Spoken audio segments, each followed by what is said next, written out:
बिस्मिल्लाहिर्रहमानिर्रहीम। अस्सलाम वालेकुम नादरीन, आप यूट्यूब चैनल देख रहे हैं, मैं इमरान खान हूँ। नादरीन, सबसे पहले तो ये जान लें आपके साइफर मंजर आम पे आया और उसने मौजूदा निज़ाम की बुनियादें हिला दी हैं। ऐसा नहीं है कि अब ये जस्टिफाई कर पाएंगे। इमरान खान साहब ने जो कुछ कहा उसका एक एक लफ्ज दुरुस्त साबित हुआ और उनके मुकाबले में जर्नैलों ने और ताकतवर लोगों ने जो कुछ कहा वो एक एक लफ्ज झूठ साबित हुआ। ये निज़ाम जिस ईंट के ऊपर खड़ा किया गया था वो ईंट अब टूट चुकी है। जर्नैलों ने अपने इदारे में झूठ फैलाया और साइफर की कहानी को झूठा करार दिया और ये कहा जनाब यहाँ तो कुछ भी नहीं है और मुतमईन किया सबको। लेकिन इमरान खान साहब सच्चे तो साबित हो गए हैं, लेकिन झूठ बोलने वालों का क्या करना है ये अब एक बड़ा सवाल पैदा हो गया। उन सियासतदानों का क्या करना है, उन जर्नैलों का क्या करना है जिन्होंने इदारों को और अवाम को गुमराह किया, जिन्होंने झूठ फैलाया और धोखा दिया और हकायक को छुपाया, अपने हलफ की खिलाफ वर्जी की, बल्कि अपने हलफ से गद्दारी की। उन जर्नैलों का और सियासतदानों का क्या करना है? देखें ना, सबसे पहले तो आप ये देखें कि मैंने आपको सुनवाया कि डीजीआई एसपीआर तो बिल्कुल मुकर गए थे कि ऐसा कोई साइफर या इस तरह की कोई धमकी या मुदाखलत है ही नहीं। वो मानते ही नहीं थे कोई मुदाखलत हो रही है, कोई साजिश हो रही है, कोई धमकी हो रही है, वो इस बात को मानते ही नहीं थे। चंद स्टेटमेंट है, मैं आपको बताता हूं बिलावल ने क्या कहा था। बिलावल ने इसके ऊपर यह स्टेटमेंट दिया था कि ऐसी कोई चीज ही नहीं है। खान साहब के एक वजीर ने खुद से साइफर लिखवाया है सफीर के जरिए से। अब बिलावल का जो बयान है वो ये था। मरियम नवाज का बयान था ये खत न था न है, ये बस एक ड्रामा था, ये मरियम नवाज ने कहा था। फजलुर रहमान ने उस दिन ये कहा था कि खत आया, धमकियां दी, किसी ने कोई धमकी नहीं दी, कोई किसी ने खत नहीं लिखा, ये सब झूठ है। फजलुर रहमान का ये स्टेटमेंट था। जो शाहिद खकान अब्बासी, जिन्हें इमरान खान साहब की हुकूमत गिरने के वक्त वो नवाज शरीफ के साथ थे और पीएमएलएन में थे और साबिक वजीर आज़म भी रहे, वो ये कहते हैं कि खत है ही नहीं, ये एक तमाशा है, बस कुछ भी नहीं है ऐसा। और शहबाज शरीफ ने उस वक्त एक दावा किया था कि अगर, और ये असेंबली में खड़े होकर शहबाज शरीफ ने कहा था कि अगर वाकई सबूत है और इमरान खान साहब फराहम करें कि बैरूनी मुदाखलत हुई है तो मैं इमरान खान के साथ खड़ा हो जाऊंगा। अब हो गया साबित। उस वक्त के जो जर्नैल थे वो बुलाकर मीटिंग्स के अंदर तमाम सहाफियों को और सबको ये कहते थे कि जनाब साइफर नाम की कोई चीज नहीं है, कोई ऐसा खत, कोई लेटर, कोई धमकी नहीं है, ये झूठ बोलते हैं। और मैं क्योंकि इसको जाती तौर पर जानता था तो मैं आपको सुनवाता हूं। एक्चुअली बहुत सारी चीजें हमें राइट टाइम का इंतजार करना पड़ता है। मैं कई मरतबा पहले आपको बता चुका हूं, लेकिन अब जरा आप इसको देखिए, आपको आइडिया हो जाएगा। ये मेरा वीलॉग है 10 मार्च 2022 का। 10 मार्च 2022 को मेरी उस वक्त के वजीर आज़म इमरान खान साहब से मुलाकात हुई थी। उस मुलाकात में इमरान खान साहब ने मुझे कुछ चीजें बताई थी और उस इंफॉर्मेशन की बुनियाद के ऊपर मैंने कुछ चीजें रिपोर्ट की थी। क्योंकि साइफर एक बड़ा हसास नौइयत का मामला था तो डायरेक्टली मैं ये नहीं कह सकता था कि मैंने एक ऐसा डॉक्यूमेंट देखा, पढ़ा, उसको अब तो सारी दुनिया ने पढ़ लिया तो अब कहने में कोई हर्ज नहीं है। लेकिन जरा ये देखिए, क्योंकि मैं और अरशद शरीफ हम दो लोग इसके बारे में जानते थे। अरशद शरीफ ने भी अपने तरीके से इसको रिपोर्ट किया था। आज उनकी बात सच्ची साबित हो गई और मैंने उसी दिन 10 मार्च को, क्योंकि इमरान खान साहब को ये पता ही 10 मार्च को चला, 9 की रात और 10 को पता चला, क्योंकि 8 तारीख को जो है वो तहरीक-ए-एतमाद लाई गई थी और 7 तारीख को साइफर आया था जिसकी बुनियाद पे बाजुआ ने जर्नैलों को कायल किया था कि इमरान खान की हुकूमत अब हमें गिरानी पड़ेगी क्योंकि अमेरिका और यूरोप हमारे खिलाफ हो रहा है। तो अब मैंने क्या बताया था, क्योंकि मेरी जब इमरान खान साहब से मुलाकात हुई थी तो उन्हें पूरा यकीन था कि इस डॉक्यूमेंट के सामने आने के बाद अब एस्टेब्लिशमेंट गंद नहीं मारेगी। और मुझे भी ऐसा लगता था कि इतना खौफनाक धमकियों वाला एक खत आ गया है, जब ये चीज एक वजीर आज़म के पास आ गई है तो एस्टेब्लिशमेंट गुरेज करेगी अब तसादुम से या गंद मारने से।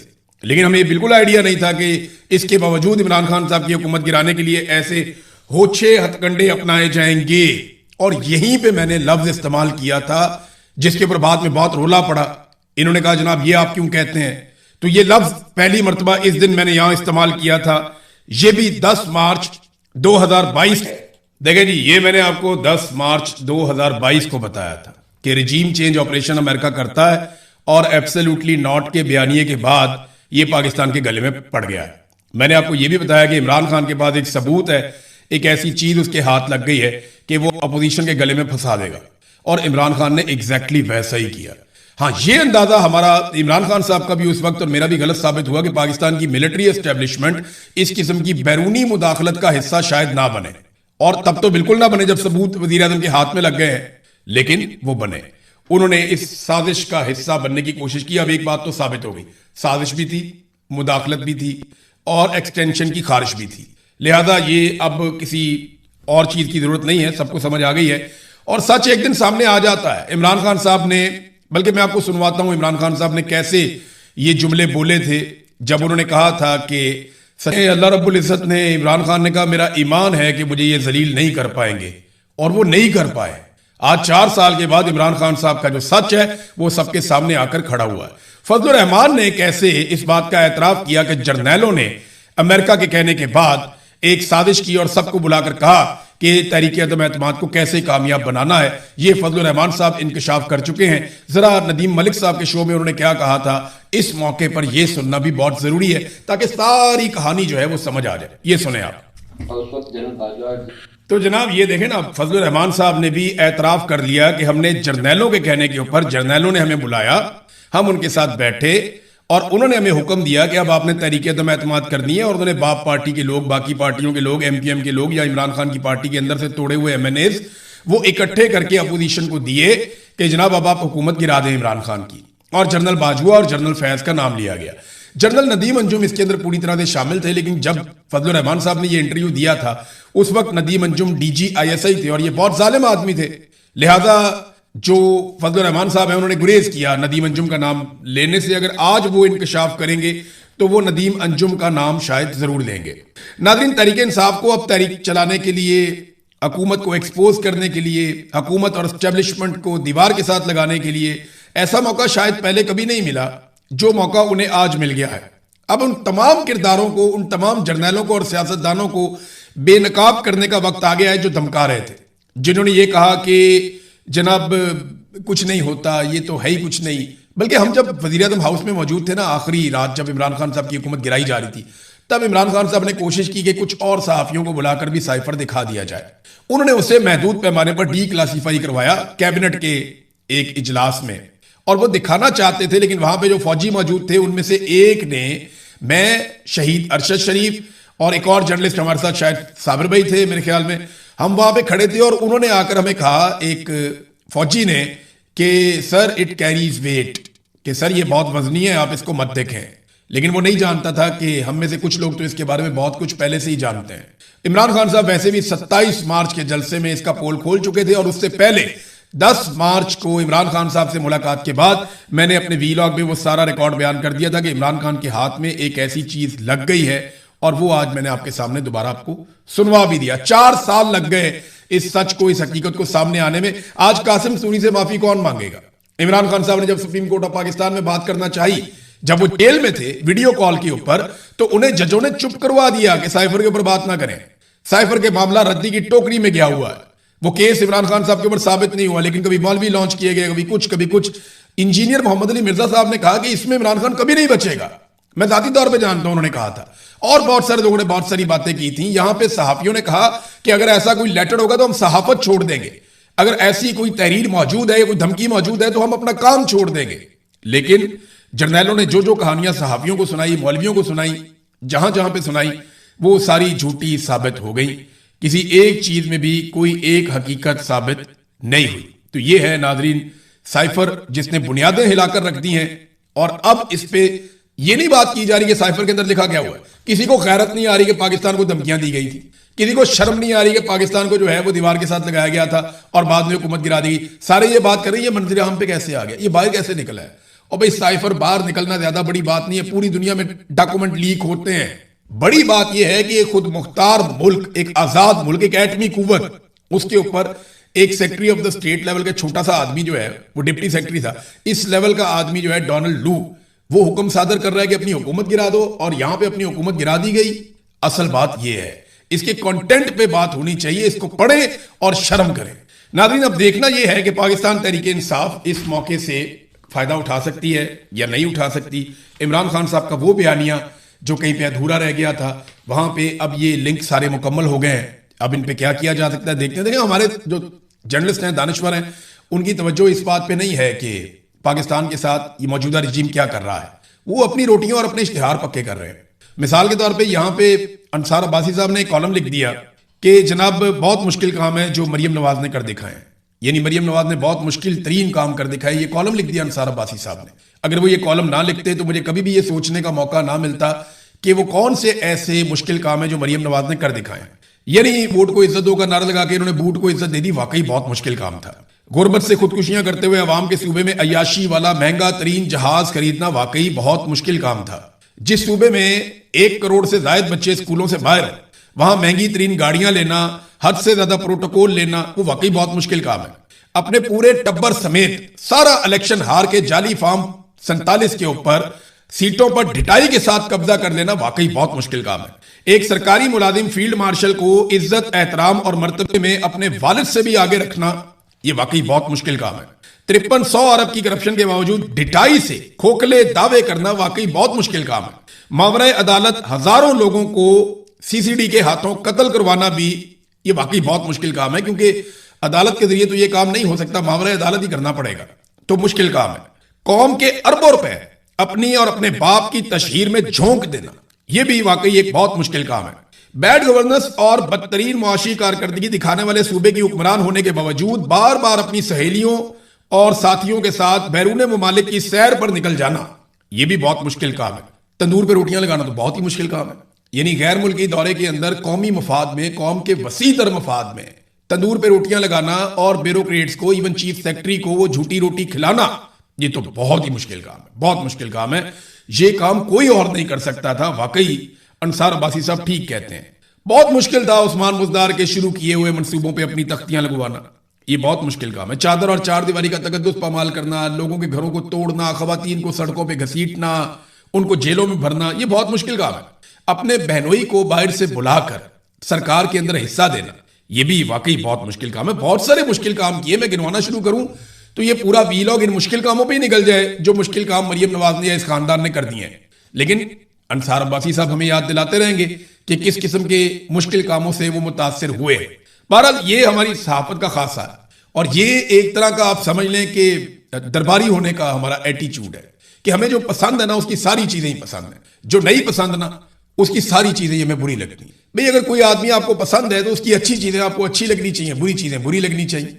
भाई जो आके लेजिटिमेट ही नहीं है, गवर्नमेंट में ही आके जबरदस्ती बैठ गए, इनकी बुनियाद ही गलत है, तो आप कैसे कह सकते हैं कि गलत बुनियाद के ऊपर बैठ गए, इन्होंने कोई एक भी अच्छा काम किया हो?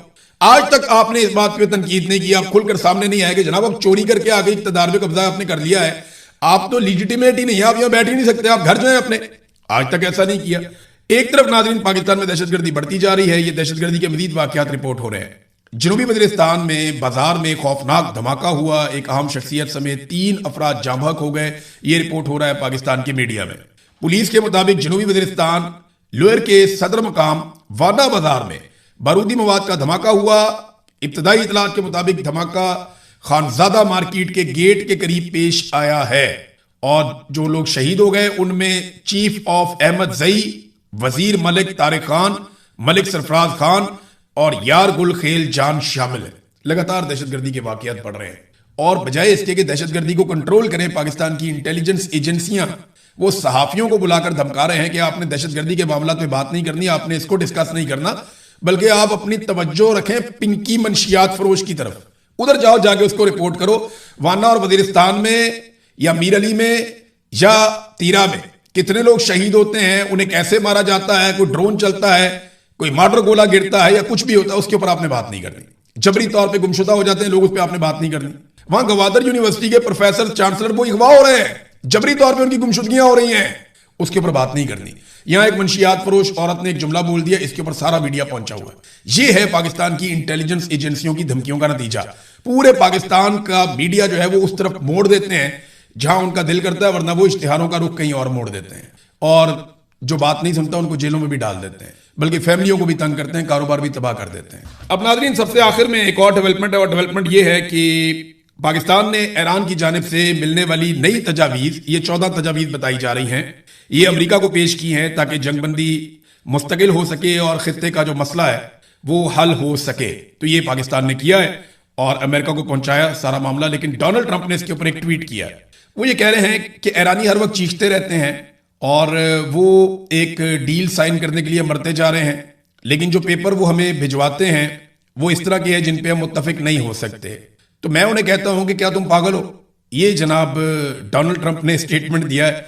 तो डोनाल्ड ट्रंप को अपनी मर्जी की डील नहीं मिल रही, और ईरान जो चीजें दे रहा है वो डोनाल्ड ट्रंप को उतनी बड़ी फेस सेविंग नहीं दे रही जितना बड़ा डैमेज डोनाल्ड ट्रंप को अमेरिका में हो चुका है। एक और खबर नादरीन जाते जाते मैं आपको बताऊं। बिस्मिल्लाहिर्रहमानिर्रहीम, अस्सलाम वालेकुम नादरीन, आप यूट्यूब चैनल देख रहे हैं। मैं इमरान खान हूं। पाकिस्तान तहरीक इंसाफ अपनी एहतजाजी हिकमत अमली बना रही है और उसमें ये क्लेम किया गया अलीमा खान की जानिब से कि 5 अगस्त की हिकमत अमली को अभी शेयर नहीं किया जा सकता, और वो भी ये क्लेम कर रही है। दीगर कुछ और पाकिस्तान तहरीक इंसाफ के लोग ये क्लेम कर रहे हैं कि उनके पास कोई सरप्राइज है या कुछ ऐसा वो करने जा रहे हैं 5 अगस्त को जिससे कोई शायद नई चीज़ होगी या शायद हुकूमत को कोई सरप्राइज मिलेगा। लेकिन जब ऑफ द रिकॉर्ड हमने पाकिस्तान तहरीक इंसाफ के मुख्तलिफ लोगों से पूछा तो अब उन्हें आइडिया नहीं है। यानी हो सकता है कोई इक्का दुक्का लोगों को पता हो, लेकिन जो क़यादत है पाकिस्तान तहरीक इंसाफ की, उनमें से जो अक्सर लोग जिनसे खबरें वबरें हम ले लेते हैं, उन्हें आइडिया नहीं है। उन्हें सिर्फ यही पता है कि शेड्यूल के जो एहतजाज होंगे वो होंगे और 5 अगस्त के दिन में ज़रा ज़्यादा एहतजाज किया जाएगा, इसलिए कि 5 अगस्त को इमरान खान साहब को गिरफ्तार किया गया था। अब ये जनाब पाकिस्तान तहरीक इंसाफ का अभी तक का प्लान है, जिसमें पाकिस्तान तहरीक इंसाफ के अक्सर लोगों को नहीं पता कि ये मनसूबा है क्या। जुनैद अकबर साहब ने यह क्लेम किया कि जो भी हम 5 अगस्त को करने जा रहे हैं उसका ऐलान हम 1 अगस्त को कर देंगे। यानी 1 अगस्त को लोगों को पता चल जाएगा कि 5 अगस्त को पाकिस्तान तहरीक इंसाफ क्या करने जा रही है, जबकि पार्टी के कुछ लोग कह रहे हैं जी हम आखिरी दिन तक नहीं बताएंगे, अगर हम बताएंगे तो हमारे बंदे गिरफ्तार हो जाएंगे, हमारे लिए मुश्किलात बढ़ जाएंगी। अब क्या मोमेंटम बना है तहरीक का, तो सीरियसली मैं आपको ये बताऊं कि जैसे माजी में मोमेंटम बन रहा था अभी तक वैसी एक भी चीज़ मैंने नहीं देखी। अब मैंने जुलूस देखे हैं, जलसे देखे हैं, सिंध के अंदर एक्टिविटी हुई है, सलमान अकरम राजा साहब गए हैं, लेकिन ये जो रियल पॉलिटिकल एक्टिविटीज़ पाकिस्तान में होती हैं ये उस तरह की एक्टिविटीज़ हैं। पाकिस्तान तहरीक इंसाफ का एक खासा रहा गुज़िश्ता 2-3 साल में कि जब भी वो लोगों को निकालते हैं तो लोग बहुत बड़ी तादाद में निकलते हैं और लोग अपनी मर्जी के साथ खुद आते हैं, बहुत बड़ी तादाद में आते हैं और इमरान खान की आवाज़ के ऊपर लब्बैक कहते हैं। वो चीज़ अभी तक दिखाई नहीं दी। एक आदमी जेल में बैठा और पाकिस्तान की आवाम की वजह से बैठा और पाकिस्तान की आवाम इस बात को जानती भी है, लेकिन जो लोग लोगों को बाहर बुला रहे हैं उनके ऊपर से लोगों का ट्रस्ट कमज़ोर पड़ गया है। तहरीक इंसाफ ने आपस में इतनी लड़ाइयाँ की, एक दूसरे को इतना गद्दार और गद्दार कहा, एक दूसरे को इतना ज़्यादा टारगेट किया कि अब आहिस्ता आहिस्ता सारे लोग जो है वो अपनी क्रेडिबिलिटी ऐसा लगता है खोते चले जा रहे हैं और लोग इनकी आवाज़ सुनने को भी शायद तैयार नहीं है या उस बड़े पैमाने पर तैयार नहीं है। इमरान खान के नाम पे लोग निकलते तो हैं, अभी भी जो है वो काफ़ी दिन बाकी हैं, यानी वो 4 दिन ये बाकी हैं, उसके अलावा कोई 5 दिन जो है वो अगस्त के बाकी हैं। तो 5 अगस्त तक क्या होगा, अभी 1-1.5 हफ्ते का टाइम है, 1 हफ्ते से ज़्यादा का टाइम है। देखते हैं कि लोगों का कोई मोमेंटम बनता है या नहीं बनता, लेकिन अभी तक मोमेंटम बनाने की कोशिश की जा रही है। और मैं आपको सीरियसली ये बताऊं कि जो कोशिश इस मरतबा पाकिस्तान तहरीक इंसाफ की लीडरशिप कर रही है ये माजी से ज़्यादा कोशिश हो रही है। माजी में इतनी कोशिश नहीं की गई, इस दफ़ा लीडरशिप ज़्यादा कोशिश कर रही है। अवाम की तरफ से जो रिस्पॉन्स है वो उस तरह का नहीं है। माजी में अवाम का जो रिस्पॉन्स है वो बड़ा तगड़ा था और लीडरशिप को कुछ भी नहीं करना पड़ा था, अवाम निकल के आ गई थी। अब सवाल ये पैदा होता है कि 5 अगस्त तक ऐसा क्या करेगी पाकिस्तान तहरीक इंसाफ या कौन सी ऐसी अनाउंसमेंट करेगी कि एक मोमेंटम बनेगा। इमरान खान साहब तो जेल के अंदर अग्रेसिव हो गए, उन्होंने तो जारहाना बयान देना शुरू कर दिए। उन्होंने सीधी डायरेक्ट उन्होंने चढ़ाई आसिम मुनीर साहब पे की है और वो सारी चीज़ों के लिए आसिम मुनीर साहब को जिम्मेदार करार दे रहे हैं।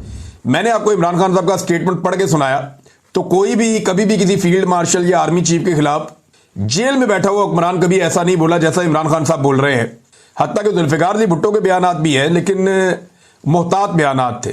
नवाज शरीफ के बयानात भी हैं, आसिफ अली जरदारी के बयानात भी हैं। अलग इनके तो बयानात जब जेल में ही होते हैं तब तो आर्मी चीफ का ये नाम भी नहीं लेते, तब तो ये उनके बारे में एक लफ्ज भी नहीं बोलते, ना आर्मी चीफ का। आप गौर करना, नवाज शरीफ जितनी दफा जेल गया कभी नवाज शरीफ ने आर्मी चीफ का नाम लिया? तब तो किसी अर्दली का नाम भी नहीं लेते ये। जरदारी साहब जब जेल में गए क्या वो तब ये करते थे? बिल्कुल नहीं करते थे, बल्कि बाहर जो उनकी पार्टी के लोग थे वो भी नहीं करते थे। इवन जब नवाज शरीफ साहब जेल में गए तब नवाज शरीफ साहब की पार्टी, जब तक नवाज शरीफ साहब जेल से बाहर नहीं आ गए, जब तक कि डील मुकम्मल नहीं होगी, तब तक उन्होंने एस्टेब्लिशमेंट पे तनकीद करना शुरू भी नहीं की, ना मरियम ने ना किसी और ने। तो ये बड़ा क्लियर है कि इमरान खान ने जेल में बैठकर एस्टेब्लिशमेंट के साथ वो कर दी है जो कोई और लीडर जिसका तसव्वुर भी नहीं कर सकता। और इमरान खान एक्चुअली एक ब्रांड है। मैं आपको बताता हूँ ना, जाती तौर पे मैं यहाँ अभी बरतानिया में हूँ, तो यहाँ पहुंचने से पहले मैं कुछ 10 के करीब मुल्क फेरा हूँगा। बेशुमार लोग मुझे मिलते भी थे जो पाकिस्तानी नहीं थे, यानी सेंट्रल एशिया गया, मैं इधर गया, ईस्ट एशिया गया, ये मलेशिया इंडोनेशिया वाली साइड पे, इधर ये अजरबैजान, जॉर्जिया वॉर्जिया, बहुत सारे मुल्कों में मैं गया, ये जिन और ये गल्फ कंट्रीज, और अभी मैं यूके में हूँ। ये जिन ममालिक में भी मैं गया, मैं लोगों से मिला, तो जब भी किसी को पता चलता है कि मैं पाकिस्तानी हूँ, चाहे वो टैक्सी ड्राइवर है, चाहे वो कोई और आदमी है, और पाकिस्तानी नहीं भी है, तो वो डायरेक्टली इमरान खान का नाम लेते हैं लोग। ये हकीकत है। जितने लोग पाकिस्तान से बाहर रहते हैं या ट्रैवल करते हैं, वो जाएं दुनिया के जिस मर्जी मुल्क में जाएं, वो जैसे ही किसी को मिलेंगे वो आपको इमरान खान का नाम लेगा। लोग इमरान खान के नाम के साथ पाकिस्तान को और पाकिस्तान के नाम के साथ इमरान खान को नत्ती करते हैं, जोड़ते हैं। ये अल्लाह ताला ने उसको इज्जत दी है, वो एक ब्रांड बन के सामने आ गया।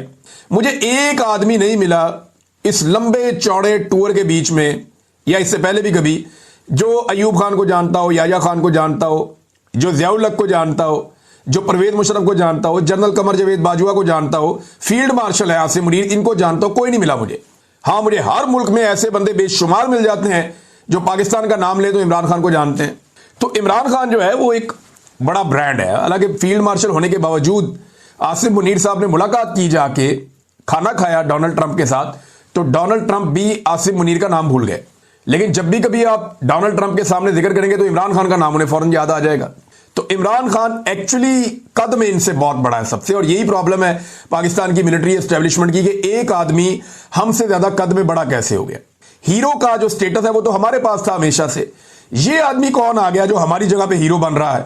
लोग हमें ताकतवर समझते थे, लोग हमसे प्यार करते थे, हमें लोग ईमानदार और मुहिब्बे वतन समझते थे। ये कहां से आ गया एक और आदमी जो हमारा मुकाबला कर रहा है इस चीज में।